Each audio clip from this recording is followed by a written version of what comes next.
you for joining us today here at Desertwood Days. I am your host, Kathy Blaze, and today I am here with the beautiful, talented Chelle. Welcome, Chelle. Thank you. Thank you for having me. I appreciate it. Such a pleasure to have you today. Thank you. I'm loving that hair, girl. Thank you. So, Chelle, you are a singer, a performer. Tell us about this. When did you decide? When did you decide to pick up the mic? I've actually been singing since I was a kid. Honestly, I come from a line of artists or just creatives in general. And Wonderful. so it pretty much just came natural to me as soon as I had the ability to start singing. So your family was performers also? Mostly in the church, but yeah. Okay, awesome. Because we know them church ladies can sing. Yeah. Right. So, how do you describe your style of music? Um, Sometimes I call it emo R&B. Sometimes I call it spiritual, sensual R&B. I mean, I also rap as well. So right now I'm still, kind of just experimenting Oh, okay. with my voice and trying to see what I like and what I don't like. So I don't necessarily fit in a box as of yet. Okay, I love that. I mean, no one wants to be put in a box. Right? I mean, next year you might want to do something different.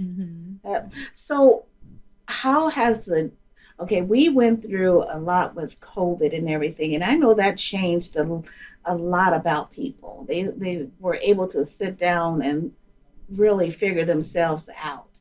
How did that change you with that experience? COVID definitely required me to do a lot of introspection just because I had a lot of time, like you said, to spend at home, not really doing much or working from home. And so, honestly, I've done a lot of processing, definitely having to deal with like past trauma and just working on how to, be able to move forward and move past all of those things. Wonderful. And music helped me do that, honestly. Wonderful. Well, they say music is great for the soul. Absolutely. So I love that. So, what what was a day like for you at home during that period as a musician? What did you spend your days doing to continue your craft? Mostly just singing at the top of my lungs and not necessarily caring if I disturb anyone. That neighbor was saying that darn lady's over there screaming again. Yeah. Honestly, I know that it was hard for a lot of creatives to go from, doing shows and concerts and interacting with, the public to, having to do live stream from home and having to, focus a lot more on being social through media. Right. And that's honestly been one of my like weak suits, just because I'm a little bit more introverted. So it's been difficult trying to keep up when you can't really go outside and do shows. Right, right. So, would you say that you did a lot of virtual shows during that time? Were Not you? too many. Yeah, No. I mostly just, I have recording equipment at home. So making beats, recording music, writing lyrics, and just working on what I have the ability to profit on, without being able to do shows. Sure, sure. Do you play instruments as well? I play the flute. Oh, okay. Okay, I haven't had anyone on that say they play the flute. That's interesting. I haven't heard a flute since I was in grade school when I threw it back and went to the clarinet. Wow. I'm like, I didn't like the flute.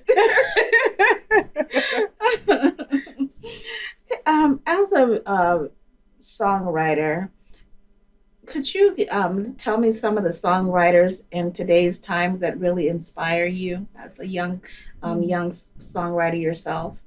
Honestly, some of the individuals that inspire me the most are up and coming songwriters, like Rubia Manfu. She wrote a couple songs from the show Queens with Brandy in it. There's a song that she has out called Hear Me, and I had to reach out to her because I'm like, girl, this song, even though she didn't, end up recording it on her own, it's such a touching song. And I had to commend her and say, like, you inspired me to get deeper with my lyrics. I'd also say, honestly, I think that Sean Garrett is amazing. He's an amazing writer. And then I would also say Ashanti. Ashanti has actually written a lot of music. So if people like go back into her catalog, they'll see like she's not just done her own music. She's written for a lot of very popular artists. That's why she's still around and relevant. Mm-hmm. She's what she get? Lady of Soul at the Soul Train Awards this year. Yes, so that's why she's still relevant. Absolutely. As a songwriter, do you feel that you should have more than one skill set? A songwriter, performer, singer, you should have more than one skill set? I don't think that it's necessary. Everyone has their own lane. Mm-hmm. I prefer to do it all just because I'm a little bit more self-sufficient and self-reliant. But I don't think that there's anything wrong with just being a songwriter or just being an artist. Mm-hmm. There's room for everyone to be successful just because music is universal and it doesn't matter what you're actually singing because it's always going to be resonating with at least 1 to 2 people on this earth. Right. And that's the thing because we all have different tastes. Right. So one person don't like your music, there's always someone out there to like it. Right. So how would, we know you got some fans out there. How would your fans describe you and your music? That's an interesting question. A lot of my fans describe my music as inspiring, motivating.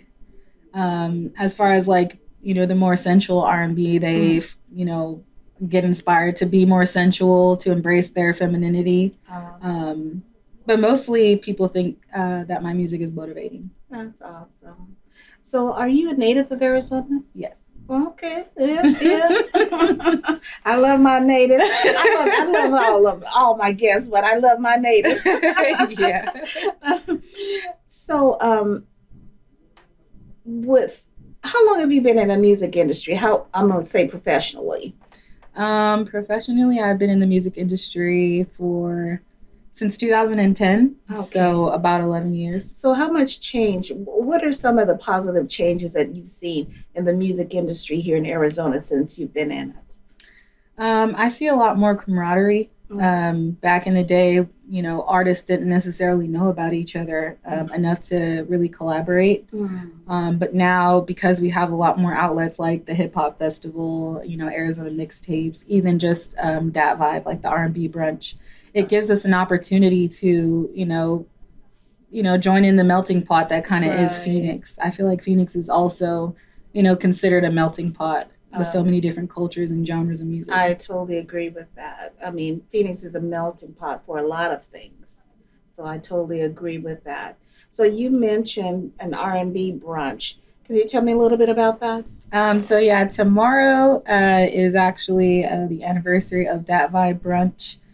We're having an all-white party tomorrow, and it's going to be a lot of fun. It's a live band, and there's going to be a lot of singers there doing covers of a lot of popular music. Okay. So do you do cover music as well? Yes. Okay. And who are some of your favorite cover bands or cover singers? Whitney. Whitney, that's my girl. Queen Naija, her and I have the same birthday, so that's definitely my go-to all the time. I actually just recently released a cover on my page with Tone Stith. So honestly, mostly the new R&B artists, some of the up and coming, or the really old ones like Prince or Michael Jackson. Those are like my favorites. She said the really old ones. I mean, they are really, well, they're non-existent now, but they still exist. They'll be around forever. Yeah, forever. If you could open a show for someone, with someone, who would that be? I wish Prince was here. I would open up for him. I love Prince. And why Prince? Just because he has a very androgynous style when it comes to his creativity. He doesn't allow anyone to put him in a box or kind of just make him fit into a specific genre because he's so versatile, because he's so talented when it comes to his ability to kind of learn any instrument. I just would love to be able to, showcase my gifts, opening up for him. Wonderful. And I'd love to be there to see it too. That's awesome. That's awesome. How do you feel that social media has impacted music? I feel like there are a lot of pros and cons when it comes to how social media has influenced music. I feel like the positives of it is that music is more readily available for individuals to be able to support, or I feel like it's a lot more easy to get discovered as long as you're consistent on social media. Right. I would say one of the downsides, sorry, to social media is this cancel culture. I feel like back in the day, people spoke their piece and no one was around to hear it. And so, there wasn't a lot of backlash when it came to, opinions of artists. And so now that, social media it's easy for people to express their opinions, whether they are, positive or true or not. And so that's a part of social media and music that I don't necessarily care for. Yeah, and that's that's not even just with music. That's with everything. Yeah, everyone has an opinion, and whether it's right or wrong, everyone has an opinion. So I like that answer that you gave. So Chelle, we spoke about social media and how do you think it impacts music, and you gave us a very nice answer. Do you, as a musician, do you utilize social media a lot? And if you do, what are a couple of the reasons? What are some of the important reasons why you use it? I wish I didn't have to, but I understand that in this day and age, you have to be social as far as like on the internet in order to be present, in order to have the opportunities to do what I love. The reason why I use social media now more than ever is to find different ways to motivate other individuals, which obviously brings traction to my account and allows a greater span of individuals to watch and support my music. Right. But like I said, it's not something that I enjoy doing. I'd rather experience life as it comes and not necessarily be around to document it. I'd rather just be fully present in the experience. But unfortunately, that's not going to get me, to where I want to be as far as musically. And so I do a lot of covers on social media. I do some talking. Just get your voice out there to be heard. Yeah, just show that I'm present and that, I have a personality. That's more so what supporters look for, is just, are you a real person? Can you relate to me, being a real person. So what is it, when you're not being a musician, what are you doing? What do you do for fun and for self-care? I do music for fun. So when I'm not doing music, I'm also a psychic. So I am actually going to school in January to get certified to become a life coach so that I can incorporate, the metaphysical aspect to, science. So that's something that I'm very passionate about, is motivating and inspiring others and helping people find their purpose. And so when I'm not doing music, I'm doing that, or I'm being a mother and raising my family. Wonderful. So, what? All this talk about music, I'd like to ask if you'd sing a song for me. Yes, I can. That would be awesome. Okay. I'm going to sing my most popular song right now. It's called The Cure. Okay. And it's on all streaming platforms right now. And yeah, it's Is this a song that you wrote yourself? Yes. Okay. Wonderful. Okay. All right. I sing with my eyes closed, so and the thing that I say about that is I close my eyes because I sing with my soul. So I'll go ahead. You sing with your soul. All right. Dark clouds, dark thoughts seeping through the windows of my soul. I can't get control. My emotions have a hold on me. Venom fills my veins, numb to all the pain, numb to all the rain. Like when I lost the baby, he started acting crazy, popped up with another lady, had a brand new baby, closed a chapter of a cycle of chaos. You won and I took the loss, karma had you pay the cost. 'Cause now you can't see night from day behind them iron bars. You done caught a charge, oh. I'm letting out a story, been holding on too long. Let me get this out, this is my therapeutic song. 'Cause my depression is a sickness. Yes, my sadness is an illness. My insecurities are a condition, but you are the cure. You are the cure. My depression is a sickness, and yes, my sadness is an illness. My insecurities are a condition, but you are the cure. You are the cure. Yay. Thank you. That was beautiful. Thank you. And you told a whole story there. Yeah. You told a whole story that a lot of people can feel from that song. Yeah. And be inspired from. Thank you. And move on and let some things go. Yeah. Yes. Definitely. That was totally beautiful. Do you mind if I ask, where did that come from? Yeah. I struggle with depression. I was just recently diagnosed with a neurodivergent disorder, and coming to terms with, the having to think about, that I've had to go, and I'm 30 now, go 30 years without having a real understanding about what's going on with me and why it's going on. So I actually wrote that song prior to getting diagnosed with a neurodivergent disorder. And I've been through a lot in my life, and so in order for me to be able to really transmute my pain into purpose, I have to write, I have to create, I have to figure out ways to release it. Yeah, because I didn't necessarily feel like I got the help that I needed as a child. And so I've always kind of had to help myself.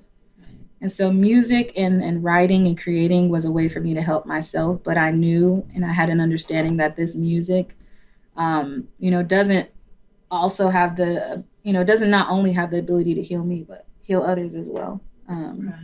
A lot of the stories in that song are things that other individuals can resonate with, even if it's not the entire story, different pieces resonate with a lot of people.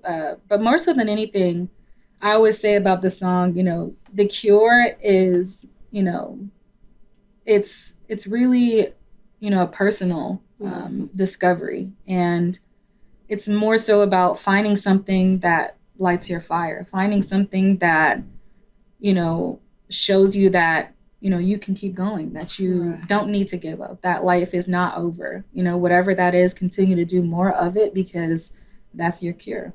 That's awesome. So. And thank you for sharing that. Thank you. That was beautiful. Because, there's a lot of people that are probably going through the same thing that you just described, and they don't know what's going on. Right. There's probably people that don't have the knowledge that you have, or the skill set that you have as far as with music to release that. And you're coming along and you're expressing it through your music. So that's a great way of giving them some hope. Yeah. That things could get better for them as well. Absolutely. That's beautiful. And again, thank you for that. Thank you. Yes. So where does Chelle see herself in 5 years?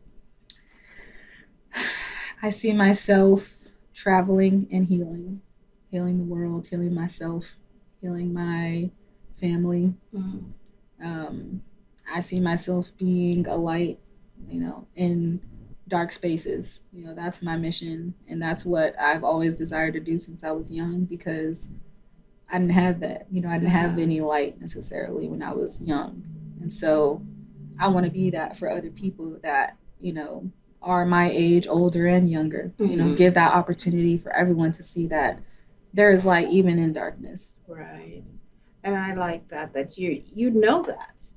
And you've said that from the beginning of this conversation that that's what you want to do is inspire others. And you haven't switched up and said anything different except for you're here to be a light for others. I love that. That Thank you.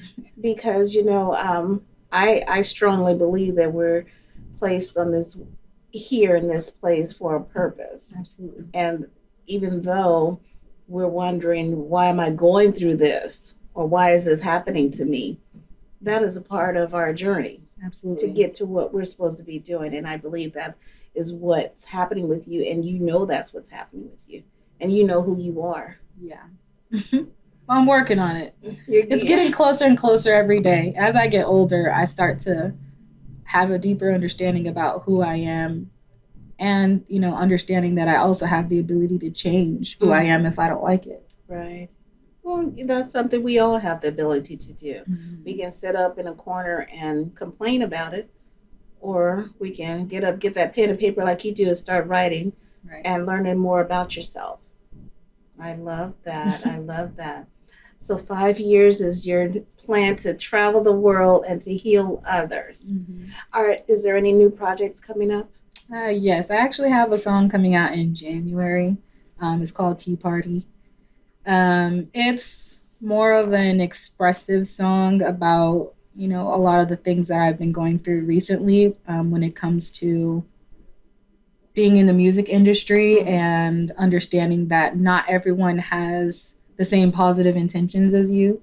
And so it's just, an expressive song of me saying, like, if you're going to, speak ill of me, you can at least communicate what your issue is with me instead of, making it about, gaining popularity or gaining clout. It's something that can be easily resolved between, two adults. Right. However, if I am going to speak my piece because someone's not willing to be communicative, I'm going to make money off of it. Sure.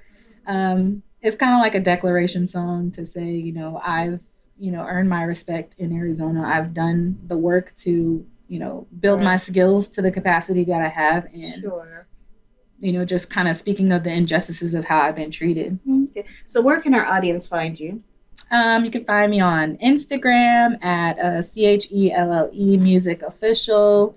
I also have a psychic page, and it's called Mystic Misfit. So I have that as well. My music is on all platforms, so YouTube, Spotify, Apple Music. That's the main places you can find me, or at home. No better place than home. Well, it was such a pleasure to have you here today. Thank you so much. We look forward to seeing more from Chelle. Thank you. Thank you so much for having me. You're welcome. And thank you for joining us here today on Desertwood Days, and we will catch you next time.